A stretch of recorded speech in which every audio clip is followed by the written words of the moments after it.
आज की कहानी एक राजकुमारी का है। इस कहानी से आप लोगों को अच्छी सीख मिलेगी। कहानी को पूरा देखें और साथ ही साथ मेरा चैनल को लाइक, शेयर और सब्सक्राइब करें। एक राजा था, उसकी एक बेटी थी। वह बहुत सुंदर थी और चतुर थी, लेकिन घमंडी थी। कोई भी उसे नाम लेकर नहीं बुलाता था। उसकी सहेलियां भी उसे हर समय राजकुमारी जी कहकर पुकारती थी। बहुत से लोगों को तो उनका नाम भी मालूम नहीं था।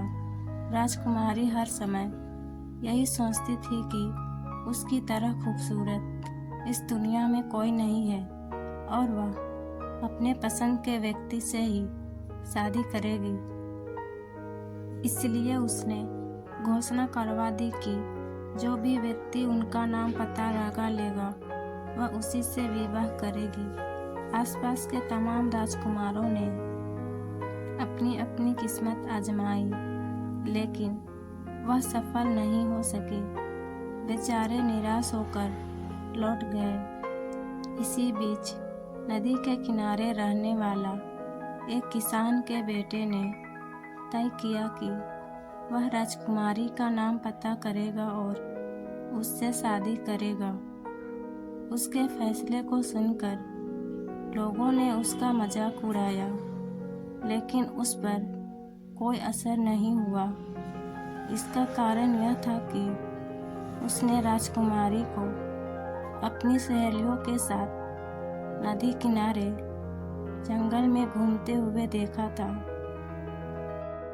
अब वह कोई तरकीब सोचने लगा जिससे कि राजकुमारी का नाम पता लगा सके।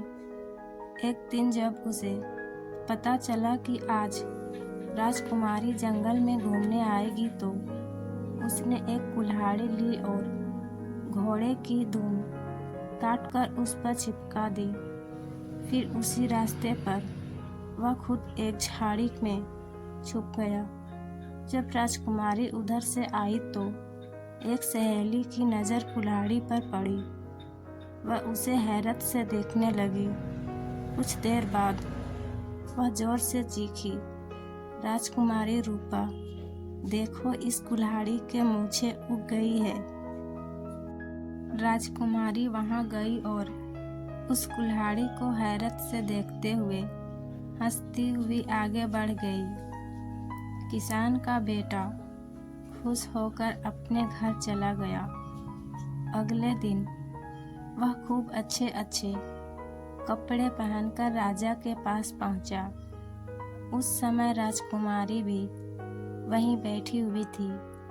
उसने तुरंत कहा, हुजूर, मैं राजकुमारी का नाम जानता हूँ।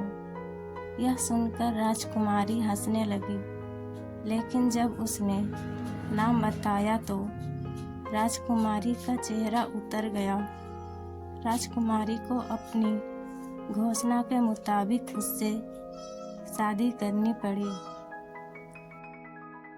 इस तरह उस घमंडी राजकुमारी को एक साधारण बुद्धिमान आदमी के आगे हार माननी पड़ी और इसी के साथ कहानी खत्म हुआ। यह कहानी आप लोगों को पसंद आई या नहीं, कमेंट में बताएं। फिर मिलते हैं एक नई वीडियो के साथ। तब तक अपना ख्याल रखें।